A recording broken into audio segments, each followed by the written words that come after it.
Bref, j'ai vu la qualité de l'enseignement être frappé un peu par cette mouvance-là qui arrivait. On voyait que les nouveaux profs qui étaient engagés, sans dire qu'ils embrassaient ça, mais se montraient beaucoup plus mous par rapport à toutes sortes de revendications, plus ou moins légitimes, là, je vous dirais, là, avoir des cours sur l'identité de genre, puis ce genre ces espèces de patentes-là. Et là, ce qu'on se rend compte aujourd'hui au Québec, c'est pas si présent que ça. Mais quand même, si on regarde à l'échelle globale, tout ce qu'on appelle le wokisme, la cancel culture, le virtue signaling, tout ce que vous voulez, ça a envahi les campus universitaires, mais de manière... je voyais il y a quelques jours, il y avait une histoire dans une université aux États-Unis où on devait licencier des professeurs et là, l'université a établi une espèce de politique selon laquelle on allait sacrer dehors tous les Blancs avant de mettre dehors des gens appartenant à des minorités visibles ou des femmes ou quoi que ce soit. Là. Donc, c'est un peu n'importe quoi tout ça. Et le terme « woke » a fait son apparition dans la politique québécoise, entre autres avec des auteurs comme Mathieu Bock-Côté, mais aussi par notre cher premier ministre. Et notre cher premier ministre, il s'est pogné il y a quelques mois, ça fait presque un an de ça, avec Gabriel Nadeau-Dubois, et il nous expliquait qu'est-ce que c'est pour lui qu'un woke. On va l'écouter pour le fun. Revenir sur l'échange d'hier entre Gabriel Nadeau-Dubois et moi. Pour remettre le contexte. Bon, d'abord, Gabriel Nadeau-Dubois m'a traité de Duplessis. Et ce que j'ai répondu, c'est que M. Duplessis avait peut-être beaucoup de défauts, mais au moins il défendait la nation québécoise. C'est à lui qu'on doit notre drapeau, notre Assemblée nationale, alors que M. Nadeau-Dubois, pour moi, c'est un woke. Et il y a des gens qui ont demandé, c'est quoi un woke?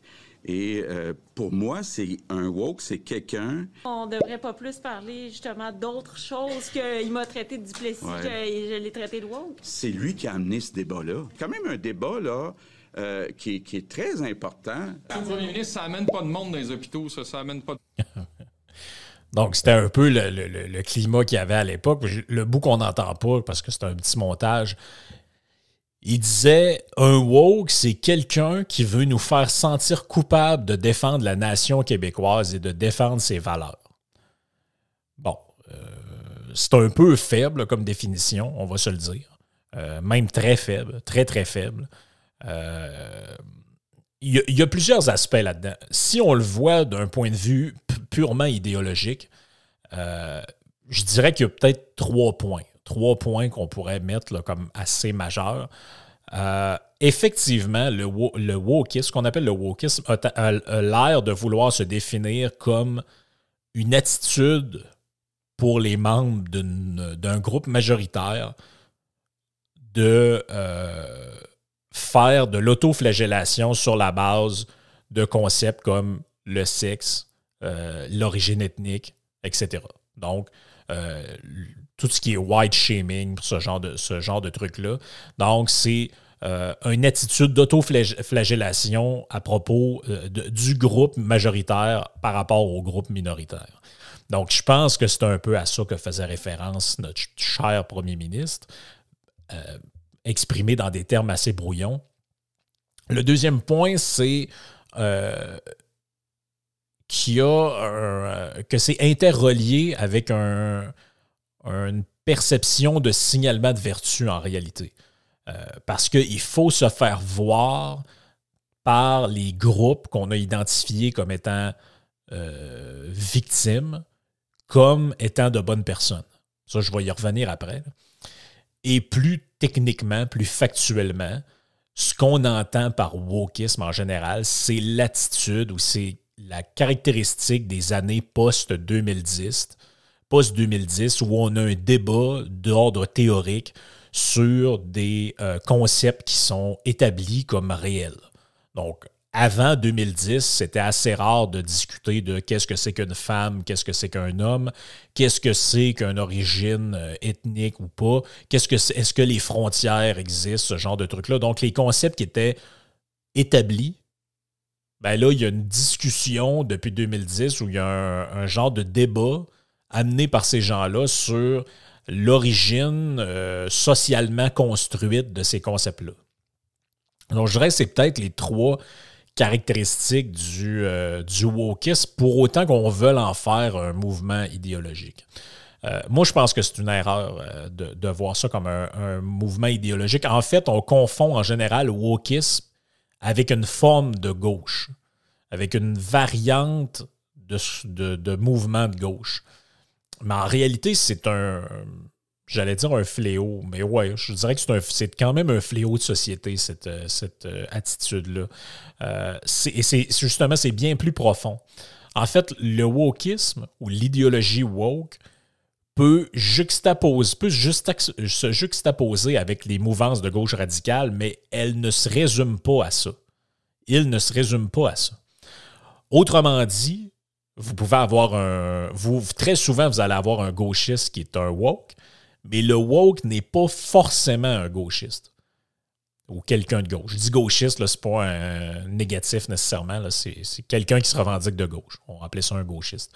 Pourquoi? Parce que le wokisme peut être identitaire, néo-identitaire, nationaliste, conservateur, appelez ça comme vous voulez. Donc, ma définition maison du terme woke, ce serait quoi? De ce qu'on appelle le wokisme. Puis, tu sais, écrivez-moi pas pour me dire « Ouais, mais ça n'existe pas vraiment. » Ça existe parce que c'est un mot qui s'est imposé dans la société. Peu importe la réalité que ça décrit, il y a une réalité quelque part là-dedans. Donc, j'essaie de comprendre qu'est-ce qu'on a tendance à désigner lorsqu'on utilise ce mot-là. Quand on dit que quelqu'un, lui, c'est un woke, ou eux, c'est des wokistes, ou sont dans le wokisme, qu'est-ce qu'on essaie de pointer du doigt? Et ma définition maison de ça, c'est que le wokisme est une attitude, et là, je l'ai mis par écrit pour justement que ce soit plus concis. Pour moi, c'est une attitude caractérisée par une réaction épidermique et démesurée envers une injustice réelle ou présumée. Donc, je le répète, attitude caractérisée par une réaction épidermique et démesurée envers une injustice réelle ou présumée. C'est important, là, parce que le wokisme, c'est d'abord une manifestation de quelque chose. Qu'est-ce que c'est, ce quelque chose-là? C'est une réaction. C'est une réaction extrêmement forte. Donc, jeter des statues à terre, s'insurger contre tel propos qu'a tenu quelqu'un, canceller un humoriste. C'est des réactions extrêmement épidermiques, extrêmement fortes. Pourquoi? Contre quoi, ces réactions-là? Contre une injustice réelle, parce qu'elle peut être réelle. Ça peut être vrai là, que le gars en question a mis la main sur les fesses de la fille. Mais est-ce que la réaction est mesurée ou démesurée? La claque d'en face que donnée, je ne sais plus trop qui, aux Oscars, à telle autre personne.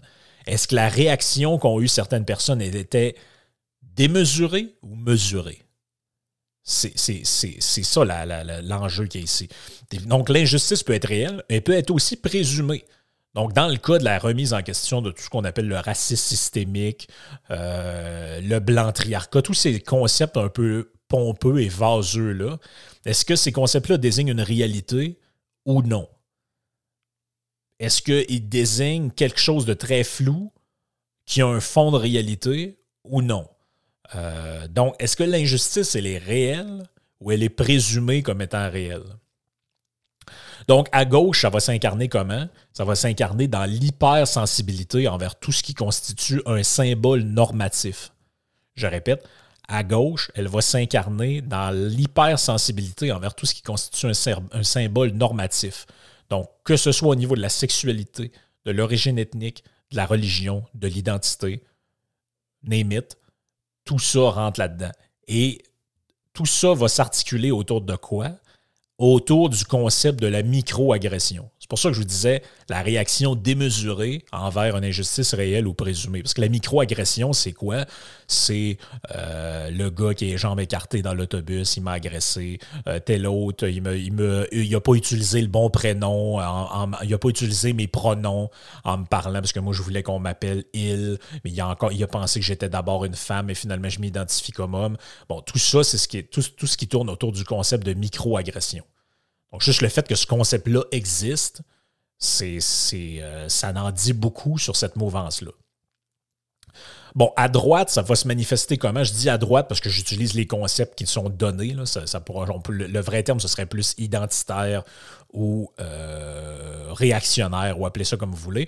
Mais ça va se manifester comment? Ça va se manifester parce que certains gauchistes appellent la fragilité blanche. Donc, c'est-à-dire cette idée de péter un plomb parce qu'à un moment donné, on arrive quelque part puis il y a des toilettes non-binaires ou il y a des, je sais pas moi, des safe space ou whatever. On peut trouver ça stupide, on peut trouver ça ridicule, mais de là à en faire écrire, aller quelque part puis entendre quelqu'un parler en anglais alors qu'on est à Montréal et écrire 464 textes dans les semaines qui suivent pour dénoncer cette situation-là parce qu'on a été agressé, c'est une forme de wokisme, une forme de réaction woke. Forme de quoi? Hypersensibilité, réaction épidermique et démesurée envers une injustice réelle. Est-ce que c'est réellement une injustice de vous faire parler dans une langue autre que votre langue maternelle dans un lieu public? Est-ce une injustice? On peut se poser la question. Et là, tu as plusieurs mécanismes mentaux ou biais cognitifs qui accompagnent le wokisme. Le premier, c'est évidemment le virtue signaling. Donc, le trait déterminant du virtue signaling, c'est quoi? C'est qu'en tant que forme de signalement, de forme d'action sociale, son objectif, c'est de démontrer ses bonnes valeurs morales. C'est-à-dire de, en bon français, signaler sa vertu. Vertu ostentatoire pour les gens adeptes de la langue française qui nous écoutent.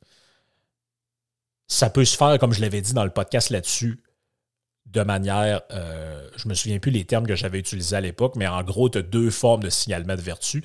Tu as le signalement de vertu qui est tourné vers l'autre, c'est-à-dire montrer aux autres que je suis une bonne personne.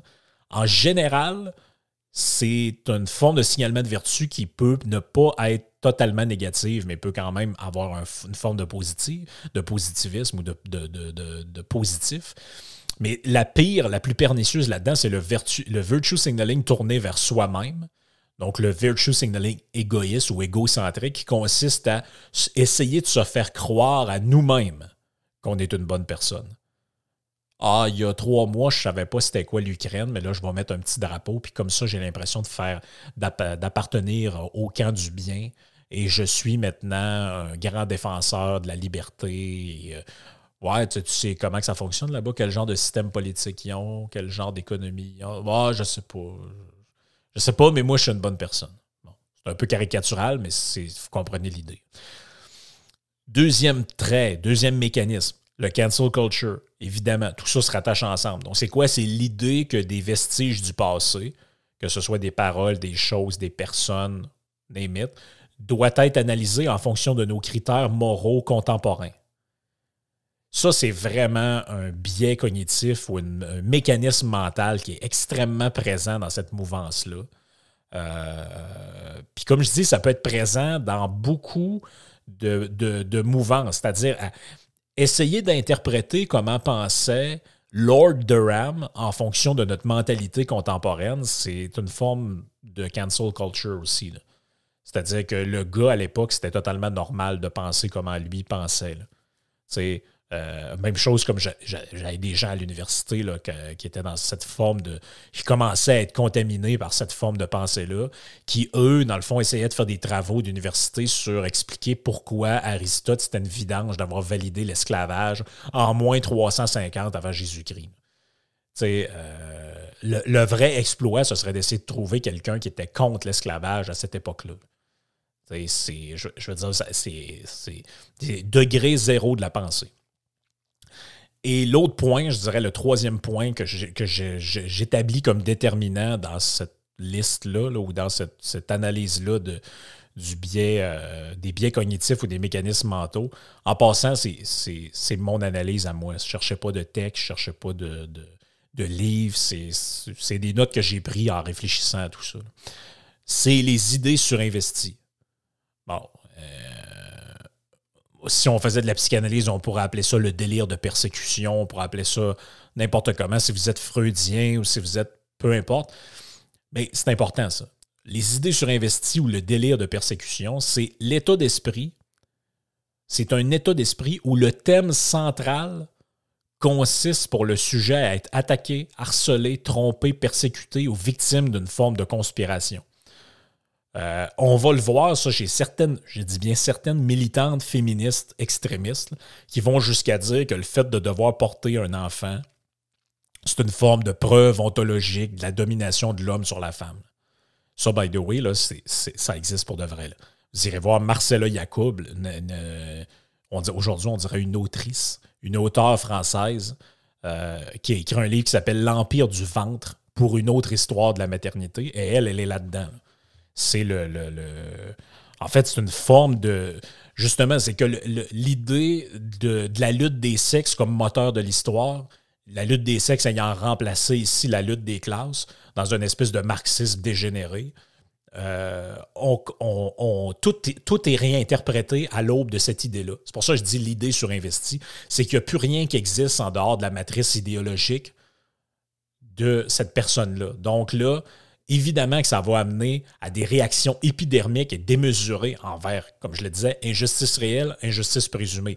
Évidemment que ce n'est pas une injustice le fait que les femmes doivent porter les enfants, ça s'appelle la nature.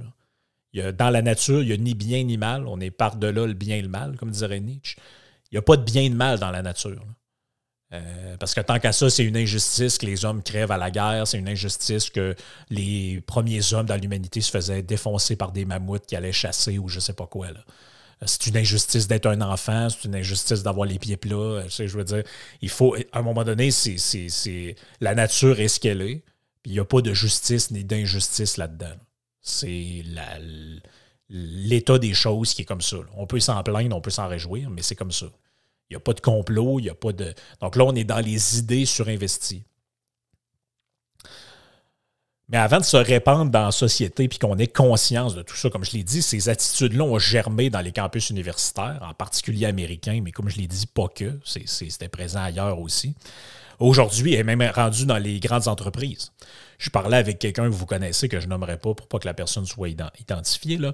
Mais la personne me disait que sa conjointe avait commencé à travailler dans une espèce de cabinet de relations publiques et ils doivent faire des formations et on leur a passé une journée complète de formation sur les Autochtones, les territoires non cédés, avec un petit peu de virtue signaling, un petit peu d'idées délirantes au travers de tout ça. Bref, c'était assez spécial, de ce que j'ai compris. Ben ça, c'est la conséquence. Je ne dis pas que personne... Évidemment que si vous êtes dans un cabinet conseil et vous avez à vous agissez comme médiateur entre des communautés autochtones et le gouvernement, évidemment qu'on doit vous sensibiliser à toutes sortes de questions autochtones qui ne vous sont pas familières de manière naturelle. Mais là, d'aller penser que quelqu'un qui est là comme avocate ou comme personne de communication dans une firme de relations publiques doit se taper des formations sur les territoires Mohawks non cédés à Montréal, je veux dire, c'est là, il y a une frontière. Quand je parle d'idées surinvesties, de délire de persécution, on n'est pas loin de ça. Là, j'essayais de me dire, comment on fait pour changer ça? Comment on fait pour déwokiser les universités? Comment on fait pour se sortir de cette mentalité-là puis comme je l'ai dit, tout courant confondu, de la réaction épidermique et irrationnelle à des injustices présumées ou même réelles. Et je suis tombé sur un texte de Paul Gottfried. Donc, Paul Gottfried, c'est qui? C'est un professeur au Elizabethtown College, un genre d'université en Pennsylvanie, qui a écrit un texte qui s'appelle « The Difficult Task to Dewoke American University ». Ça a été publié dans Chronicle, un journal, là, un média conservateur. Et il parle, entre autres, d'un autre auteur qui s'appelle Jonathan Turley, qui est à l'université, dans le département de droit de l'université de George Washington. et qui publiait des recommandations. Dans le fond, qu'est-ce qu'on pourrait faire, qu'est-ce qu'on pourrait recommander aux universités pour se sortir de tout ça. Et là, je vous en lis quelques-uns pour que vous compreniez un peu quel genre de propositions il s'agit. Puis là, ils disent, par exemple, garantir que les conférenciers se présentent sur le campus au même coût et conditions, quel que soit leur point de vue ou opposition à leur point de vue. S'engager à prendre des mesures disciplinaires contre des étudiants ou des professeurs qui bloquent les cours, les conférences ou les discours par des actes violents ou des menaces de violence. Ça, juste de savoir que ça ne l'est pas déjà, il y a un esti de problème. Vous êtes en train de me dire que sur des campus, il n'y a pas de mesures disciplinaires contre des étudiants ou des professeurs qui feraient des menaces, des actes violents envers des conférenciers pour des mesures d'opinion. Si c'est le cas, ça, c'est une catastrophe. S'engager à expulser ou licencier des étudiants ou des professeurs qui agressent physiquement des orateurs ou d'autres personnes cherchant à exercer la liberté d'expression ou le droit de réunion pacifique. Donc, un peu la même chose. Faire présumer que l'exercice de la liberté d'expression en dehors de l'école, y compris les déclarations sur les réseaux sociaux pour les professeurs ou les étudiants, sont généralement pas un sujet de sanction ou de licenciement scolaire. Bon, bref, ça fait un peu penser à l'idée de la CAQ, là, le projet de loi sur la liberté académique, mais à mon avis, ça va beaucoup plus loin que ça. Ça va beaucoup plus loin que ça, les préoccupations, parce que ça s'est répandu en dehors de l'université, ce type de mentalité-là. Plusieurs les portent. C'est même pas de mentalité, c'est une attitude. Comme je l'ai dit, c'est une attitude, c'est une manière d'être qui s'est déployée chez beaucoup de gens. Et là, Gottfried, il parle dans le texte, il dit moi, j'ai donné des conférences à des places, il y avait des fauteurs de troubles souvent, ils m'ont accusé de dire des affaires que je n'avais jamais dit, mais il dit honnêtement, ces réformes-là, je ne pense pas que ça va changer quoi que ce soit. Ils vont se trouver d'autres moyens de vous intimider, ils vont le faire avec des comptes anonymes, ils vont vous attendre à l'arrière de la salle de conférence, ils vont trouver toutes les manières possibles. Et est-ce qu'il y a vraiment une autorité qui est en mesure de déwokiser les universités américaines, les agences gouvernementales, ce genre de... Est-ce que c'est vraiment possible? C'est une question qu'on peut se poser. Comment est-ce qu'on pourrait transformer les institutions universitaires pour les libérer de cette espèce de gauche culturelle-là? C'est drôle, tu avais l'ancien président des États-Unis qui disait l'ancien vice-président des États-Unis, Mike Pence, qui disait de manière un peu naïve dans une conférence, la gauche a passé des années à essayer de provoquer une guerre culturelle. Eh bien, il semblerait qu'il l'ait enfin lancée et qu'il soit en train de la perdre. La seule manière de changer ça, c'est de promouvoir la liberté, comme je le fais. Ces gens-là ont le droit d'exister, mais ils n'ont pas le droit d'empêcher les autres d'être. Vous me direz que c'est un peu consubstantiel à leur manière de voir. Bien, vous avez le droit de vous insurger, vous avez le droit de vous arracher les poils sur la tête parce que j'ai dit, parce que j'ai fait, parce que j'ai promu, mais vous n'avez pas le droit de m'empêcher de le dire. Et ça, c'est ça qu'il faut prôner. Ça commence aussi avec chacun pour soi, commencer dans sa propre vie à se tenir droit dans ses bottes. Tu sais, les grands patrons d'entreprise, les professeurs qui sont toujours en train de se foutre à genoux puis de lécher la carpette à chaque fois que quelqu'un leur dit que c'est pas gentil ce qu'ils ont fait. Tu sais, vous avez vu, je suis pas d'accord avec ce qu'il racontait Patrick Provost, là, le professeur de l'Université Laval qui a été suspendu pour ses propos sur les vaccins. Par contre, je suis d'accord avec son attitude. Il dit, il n'a pas reculé. Il dit, j'aurais jamais dû être suspendu. C'est une erreur de l'université. Et il récidive, il continue. Même si je ne suis pas d'accord avec ce qu'il dit, c'est ça la voie à suivre. C'est se tenir debout, c'est tenir assez. Si on pense qu'on est dans le... Si vous pensez que vous êtes en tort, vous êtes libre de vous rétracter. Mais si vous pensez que vous êtes dans le bien, dans le juste, peu importe comment vous caractérisez vos propos, vous n'avez pas d'affaire à vous mettre à quatre pattes devant un pouvoir, devant une pression. Ça, c'est le premier point. Le deuxième point, c'est la création d'une contre-culture, si on peut dire. C'est-à-dire que le meilleur moyen de faire face à ça, c'est d'avoir de plus en plus de gens qui, eux, sont dans la tolérance. C'est ça, en fait, c'est renouvelé avec ce qu'on avait avant. Avant, moi, quand j'étais plus jeune, on me parlait de ça, de la tolérance. Il faut être tolérant, il faut accepter tout le monde. Il faut accepter tout le monde, il faut être tolérant. Mais avez-vous vu où on en est rendu? Prêt à canceller tout le monde pour un propos, pour une blague, pour un meme, pour un émoticône, pour un like. J'ai même vu des gens qui perdent des gens qui me disaient j'ai été rencontré par il y a des gens qui m'ont dit ça, j'ai été rencontré par ma boss parce qu'elle a regardé ma page Facebook et elle a vu que j'avais liké une publication qu'elle n'aime pas. Ça va loin, les amis. Ça va loin. Et je pense que il n'y aura pas de loi, il n'y aura pas d'entité supérieure qui va arriver, qui va changer ça.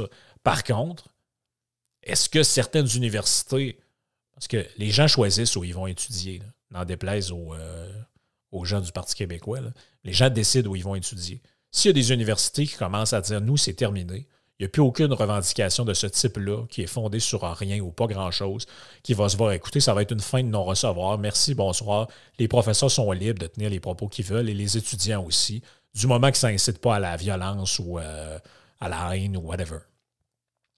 Ben, le jour où ça va arriver, les gens normaux vont déserter les universités qui font trop de place à tout ce qui est wokisme, cancel culture et ce genre de trucs-là. Et ils vont aller ailleurs.